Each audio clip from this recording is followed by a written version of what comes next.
बाबा जी और हुजूर जी की प्यारी सात संगत जी, राधा स्वामी सात संगत जी। आज का पहला सवाल पूछने के लिए एक युवक खड़ा हुआ जिसका चेहरा थोड़ा उदास था। उसने पूछा, बाबा जी मेरा सवाल हमारे रिश्तों और घर के माहौल को लेकर है। मैं और मेरी पत्नी दोनों सत्संगी हैं। हम सिमरन भी करते हैं, लेकिन हमारे बीच बात बात बात पर झगड़ा होता है। कभी पैसों को लेकर, कभी बच्चों की परवरिश को लेकर। हमें समझ नहीं आता कि अगर हम नाम से जुड़े हैं तो हमारे अंदर इतना क्रोध और एक दूसरे के प्रति कड़वाहट क्यों है? क्या हमारा सिमरन बेकार जा रहा है? क्या रूहानी इंसान का गृहस्थ जीवन हमेशा शांत नहीं होना चाहिए? बाबा जी ने बड़े ही स्नेह से उसकी ओर देखा और मुस्कुराते हुए कहा, बेटा डरा तो मान आप बेटा, बर्तन जब एक साथ रहेंगे तो खटकेंगे ही। पर सवाल यह है कि क्या तुम उन बर्तनों को साफ कर रहे हो या उनमें गंदगी जमा होने दे रहे हो? बाबा जी ने बहुत ही गहरी और व्यावहारिक बात समझाई। देखो, सिमरन का मतलब यह नहीं है कि तुम्हारे जीवन से परिस्थितियां बदल जाएंगी। सिमरन का मतलब है कि उन परिस्थितियों को देखने का तुम्हारा नजरिया बदल जाएगा। तुम और तुम्हारी पत्नी जब एक दूसरे से लड़ते हो तो तुम इंसान से नहीं लड़ रहे होते। तुम एक दूसरे के संस्कारों और अहंकार से लड़ रहे होते हो। तुम चाहते हो कि वह तुम्हारी तरह सोचे और वह चाहती है कि तुम उसकी तरह सोचो। यहीं से टकराव शुरू होता है। रूहानियत तुम्हें झुकना सिखाती है। अगर एक तरफ से गुस्सा आ रहा है तो दूसरी तरफ को चुप रहना चाहिए। घर को स्वर्ग बनाने के लिए किसी चमत्कार की जरूरत नहीं है, बस थोड़े से सब्र और लिहाज की जरूरत है। सिमरन तुम्हें वह शक्ति देता है कि तुम उस गुस्से के पल में खुद को रोक सको। अपनी पत्नी में उस मालिक की रूह को देखो, न कि कमियों का पुतला। जिस दिन तुम एक दूसरे की गलतियों को माफ करना सीख जाओगे, उसी दिन तुम्हारा सिमरन सफल हो जाएगा। भक्ति घर छोड़ने का नाम नहीं है, बल्कि घर में रहकर स्वयं को छोड़ने का नाम है। पंडाल के दूसरी तरफ से एक भाई साहब खड़े हुए और बोले, बाबा जी मेरा सवाल सूक्ष्म अहंकार सलीगों को लेकर है। मैं बहुत समय से मार्ग पर हूं। मुझे लगता है कि मैं अब बहुत शांत हो गया हूं। मैं गुस्सा नहीं करता, मैं सेवा भी बहुत करता हूं। लेकिन कभी कभी मेरे मन में यह विचार आता है कि देखो, मैं कितना अच्छा सत्संगी हूं और फला व्यक्ति तो अभी भी कितना संसारी है। क्या यह भी अहंकार है? मैं अपनी इस अच्छाई के घमंड से कैसे बचूं? यह विचार मुझे डराता है। बाबा जी ने बड़े ही गंभीर लहजे में जवाब दिया, भाई साहब, यह जी जो धार्मिक अहंकार है, यह दुनियावी अहंकार से कहीं ज्यादा खतरनाक है। चोर को तो पता होता है कि वह बुरा है, लेकिन एक नेक इंसान को अपनी नेकी का ऐसा नशा चढ़ जाता है कि वह दूसरों को कीड़ा मकोड़ा समझने लगता है। बाबा जी ने एक सुंदर मिसाल दी।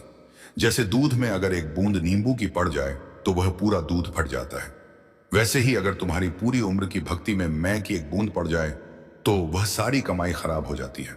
यह विचार कि मैं दूसरों से बेहतर हूं, यही वह दीवार है जो तुम्हें मालिक से दूर रखती है।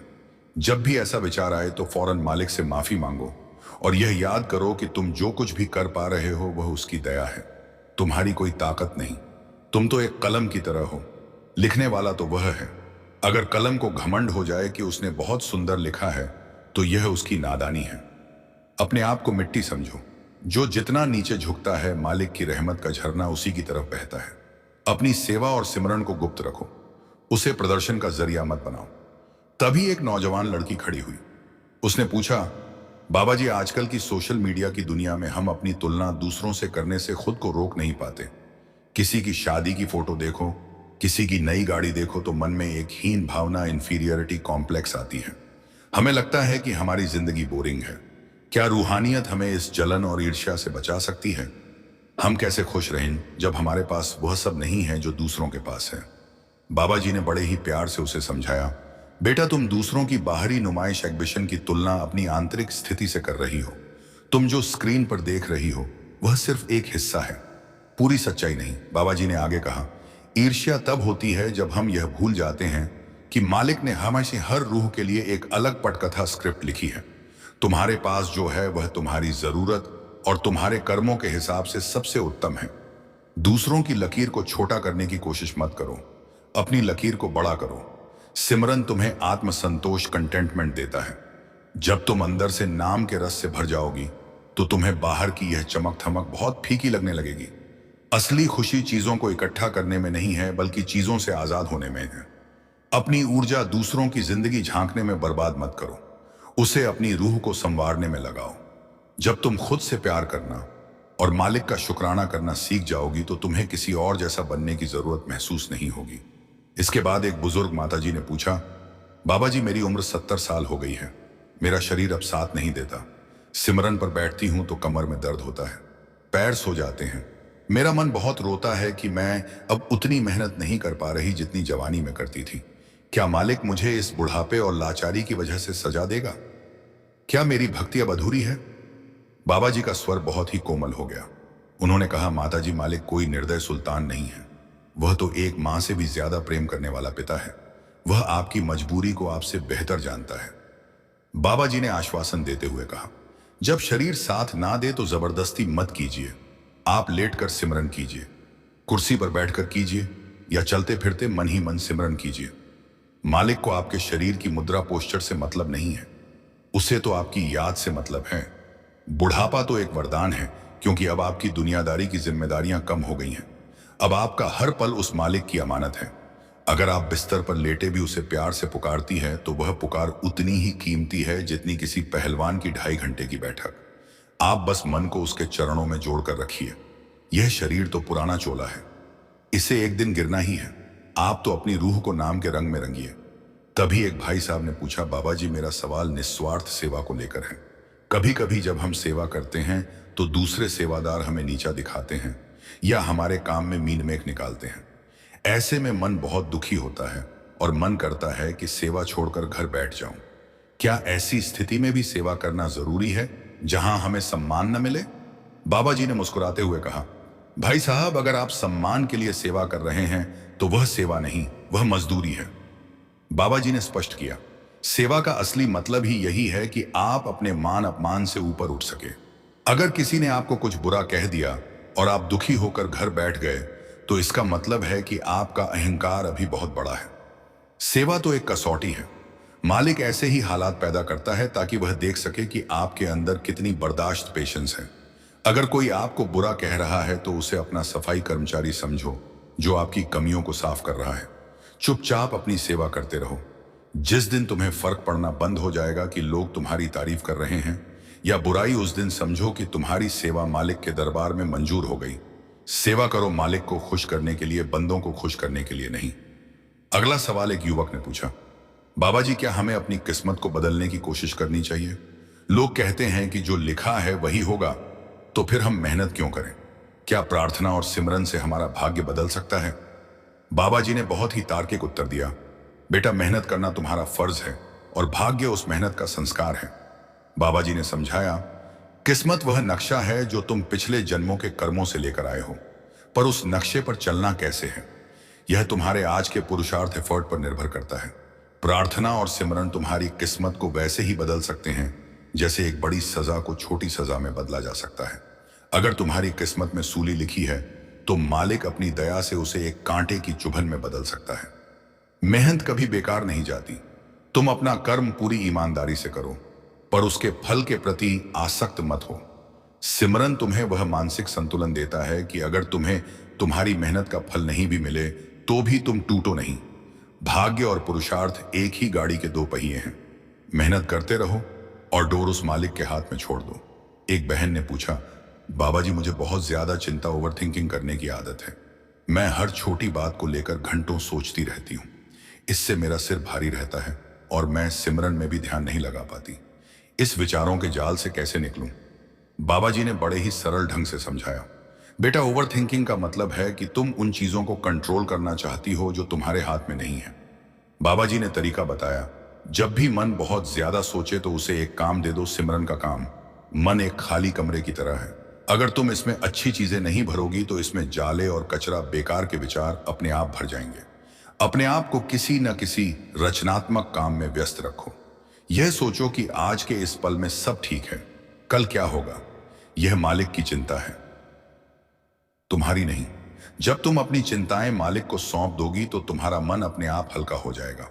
गहरी सांस लो और मन को समझाओ कि वह सिर्फ एक मुसाफिर है। उसे सब कुछ ठीक करने का ठेका नहीं लेना है। धीरे धीरे अभ्यास से यह आदत छूट जाएगी। तभी एक भाई ने पूछा, बाबा जी क्या हमें मांसाहार और नशे से पूरी तरह दूर रहना चाहिए? कुछ लोग कहते हैं कि अंडा खाने में कोई बुराई नहीं है क्योंकि वह निर्जीव है। रूहानियत इस पर क्या कहती है? बाबा जी ने बहुत ही दृष्टता से कहा, भाई साहब रूहानियत का आधार दया और करुणा है। जब हम किसी जीव को मारकर अपना पेट भरते हैं तो हम उस मालिक की बनाई हुई रूह का अनादर करते हैं। बाबा जी ने विस्तार से समझाया, नशा बुद्धि को भ्रष्ट करता है और मांसाहार मन को तामसिक बनाता है। अंडा हो या मांस, वह किसी ना किसी जीव की हिंसा से जुड़ा है। अगर आप अपनी रूह को साफ करना चाहते हैं तो आपको अपने खान पान को शुद्ध रखना होगा। जैसा अन्न वैसा मन। अगर आपके भोजन में दर्द और तड़प शामिल है तो आपका मन कभी सिमरण में एकाग्र नहीं हो पाएगा। एक सत्संगी को तो ऐसा होना चाहिए कि उसके हाथों से किसी चींटी को भी दुख न पहुंचे। अपनी इंद्रियों पर काबू पाना ही भक्ति की पहली सीढ़ी है। सादा और शुद्ध शाकाहारी भोजन ही रूहानी तरक्की के लिए सहायक है। अंतिम प्रश्न के रूप में एक युवक ने पूछा, बाबा जी, क्या दुनिया में वाकई कोई ऐसी जगह है जहां सिर्फ सुख ही सुख हो? हमें कब इस जन्म मरण के चक्र से मुक्ति मिलेगी? क्या यह सचखंड वाकई कोई भौतिक स्थान है? बाबा जी ने बहुत ही रूहानी अंदाज में जवाब दिया, बेटा, सचखंड कोई देश या शहर नहीं है, वह चेतना कॉन्शियसनेस की एक अवस्था है। बाबा जी ने समापन की ओर बढ़ते हुए कहा, जब तुम्हारी रूह पूरी तरह से शुद्ध होकर उस शब्द धनात्मक नाम में लीन हो जाएगी, उसामी वही सचखंड है। वह सुख बाहर नहीं, तुम्हारे अंदर है। जन्म मरण का चक्र तब टूटता है जब तुम्हारी दुनियादारी की सारी इच्छाएं खत्म हो जाती हैं और सिर्फ मालिक से मिलने की एक तड़प बचती है। सिमरन वह नाव है जो तुम्हें इस भवसागर से पार ले जाएगी। तुम इसी जीवन में सचखंड का अनुभव कर सकते हो अगर तुम अपने मन को जीत लो। मालिक हमेशा तैयार है तुम्हें गले लगाने के लिए, बस तुम्हें अपनी झोली फैलानी है। संगत जी पंडाल में जैसे जैसे शाम ढल रही थी, रूहानियत की खुशबू और गहरी होती जा रही थी। संगत के चेहरों पर एक ऐसी तसल्ली थी जैसे उन्हें अपनी बरसों की प्यास का किनारा मिल गया हो। बाबा जी की आवाज में वह खनक थी जो सीधे रूह के तारों को झंकृत कर रही थी। तभी संगत के पिछले हिस्से से एक भाई खड़े हुए। उनकी आवाज में एक अजीब सा कंपन था और आंखों में एक ऐसी तड़प थी जो केवल एक सच्चा खोजी ही समझ सकता है। उन्होंने माइक हाथ में लिया और बड़े ही भावुक लहजे में पूछा, बाबा जी, मेरा सवाल मृत्यु और अंतिम समय को लेकर है। हम पूरी उम्र सिमरन करते हैं, सत्संग सुनते हैं और सेवा करते हैं, लेकिन मुझे एक बात का डर सताता है कि क्या अंतिम समय में जब शरीर टूट रहा होगा और प्राण कंठ तक आ गए होंगे, उस वक्त हमें सिमरन याद रहेगा। हमने सुना है कि उस वक्त यमराज के दूत आते हैं और बहुत डराते हैं। क्या एक सत्संगी को भी उस खौफ से गुजरना पड़ता है? क्या आप उस वक्त सच में हाथ पकड़कर पार ले जाते हैं? बाबा जी, मुझे मौत से डर लगता है, कृपया मेरा यह डर दूर कीजिए। यह सवाल सुनते ही पंडाल में मौजूद हर शख्स की आंखें नम हो गईं। यह वह डर था जो कहीं ना कहीं हर इंसान के भीतर छिपा होता है। बाबा जी ने अपनी नजरें उस भाई पर टिकी रहने दी। उनके चेहरे पर एक ऐसी मुस्कान आई जैसे एक पिता अपने डरते हुए बच्चे को दिलासा देता है। बाबा जी ने बड़े ही रूहानी अंदाज में फरमाया, बेटा, एक बात बताओ, जब एक छोटा बच्चा अपनी मां की उंगली पकड़कर मेले में घूमता है तो क्या उसे इस बात का डर होता है कि वह खो जाएगा? नहीं, क्योंकि उसे अपनी ताकत पर नहीं, अपनी मां की पकड़ पर भरोसा होता है। ठीक वैसे ही जब तुम नाम दान लेते हो तो तुम उस कुल मालिक की उंगली थाम लेते हो। तुम क्या समझते हो कि तुमने उसे पकड़ा है? नहीं, उसने तुम्हें पकड़ा है और वह मालिक जिसे एक बार पकड़ लेता है उसे कभी बीच मझधार में नहीं छोड़ता। बाबा जी ने मौत के रह रहे को खोलते हुए आगे कहा, मौत कोई डरने वाली चीज नहीं है। यह तो रूह का पंजरे से आजाद होकर आसमान में उड़ने का नाम है। तुमने यमदूतों की बात की। बेटा, यमदूत उन लोगों के लिए आते हैं जिनका ध्यान पूरी उम्र केवल मिट्टी माया में रहा। एक सत्संगी के लिए तो उसका सतगुरु स्वयं आता है। जब तुम सुबह उठकर 2.5 घंटे सिमरन पर बैठते हो तो तुम रोज मौत की रिहर्सल करते हो। तुम अपनी सूरत को आंखों के पीछे इकट्ठा करना सीखते हो। जो इंसान रोज मरना सीख जाता है उसे आखिरी दिन की मौत डरा नहीं सकती। उस वक्त तुम्हें सिमरन याद रखने की जरूरत नहीं पड़ेगी। सिमरन खुद बगुनतहन बहकी, वह खुद तुम्हारे अंदर गूंजेगा क्योंकि तुमने उसे अपनी रूह में बसा लिया है। मौत तो बस एक पर्दा हटने जैसा है। इधर आंखें बंद हुई और उधर मालिक का नूर सामने खड़ा होगा। डर को निकाल दो और प्रेम को बढ़ाओ। मालिक की पकड़ बहुत मजबूत है, वह तुम्हें गिरने नहीं देगा। संगत में एक गहरी शांति और सुकून छा गया। तभी एक बहन ने खड़े होकर पूछा, बाबा जी, मेरा सवाल भक्ति की पूर्णता को लेकर है। हम गृहस्थी में रहते हैं, बच्चे पालते हैं, ऑफिस जाते हैं। क्या इस भाग दौड़ भरी जिंदगी में रहकर भी कोई इंसान सच्ची पूर्णता, सेल्फ रियलाइजेशन को पा सकता है? या फिर पूर्णता केवल उन साधु संतों के लिए है जो पहाड़ों पर जाकर तपस्या करते हैं? क्या हमारे जैसे आम इंसान को भी कभी वह नूर दिखेगा, या हम सिर्फ अंधेरे में ही हाथ पांव मारते रहेंगे? बाबा जी ने बड़े ही तार्किक और प्रेमपूर्ण ढंग से जवाब दिया, बेटा, क्या सूरज की रोशनी केवल पहाड़ों पर गिरती है? क्या वह शहरों और गांवों में रहने वाले लोगों के लिए नहीं है? रोशनी सबके लिए बराबर है, बस अपनी खिड़कियां खोलने की देर है। बाबा जी ने आगे समझाया, पूर्णता का मतलब यह नहीं कि तुम्हारे सिर के पीछे कोई रोशनी का चक्र हेलो बन जाएगा। पूर्णता का मतलब है अंदरूनी ठहराव। जब तुम्हें यह समझ आ जाए कि दुनिया की हर चीज बदल रही है और केवल वह नाम ही स्थिर है, तो तुम पूर्णता की ओर बढ़ रहे हो। तुम गृहस्थ में हो, यह बहुत अच्छी बात है। गृहस्थ तुम्हें धैर्य, त्याग और प्रेम सिखाती है। पहाड़ों पर जाकर अकेले बैठना आसान है, लेकिन परिवार के बीच रहकर उनकी कड़वी मीठी बातें सहकर अपना फर्ज निभाते हुए सिमरन करना, यही असली तपस्या है। मालिक तुम्हें पहाड़ों पर नहीं ढूंढता, वह तो तुम्हारे दिल की तड़प को देखता है। जो नूर संतों को दिखता है, वही तुम्हारे अंदर भी है। बस तुम अपने मन के विक्षेपों, डिस्ट्रस्ट को कम करो। सिमरन की कमाई कभी खाली नहीं जाती। एक दिन ऐसा आएगा जब तुम काम कर रही होगी, पर तुम्हारी सूरत अंदर उस मालिक के चरणों में होगी। वही अवस्था पूर्णता है।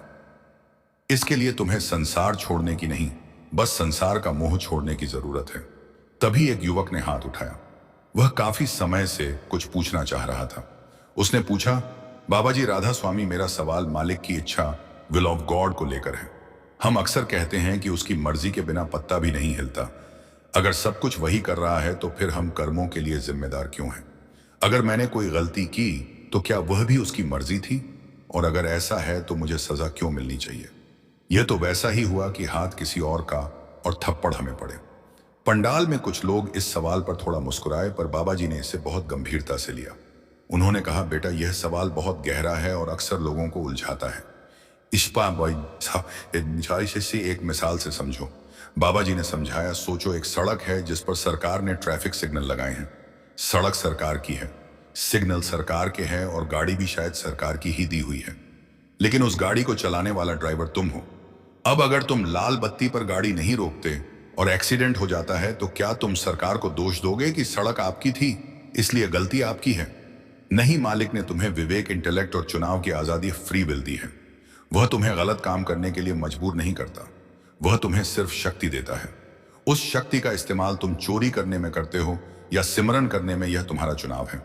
हाँ, पत्ता उसकी मर्जी से हिलता है, पर उसने इंसान को अपनी तकदीर बनाने का कलम भी थमाया है। जब तुम गलत काम करते हो तो तुम अपने विवेक की आवाज को दबा देते हो। सजा उस चुनाव की होती है जो तुमने अपनी बुद्धि से किया। रूहानियत तुम्हें अपनी बुद्धि को मालिक की बुद्धि के साथ मिलाना सिखाती है।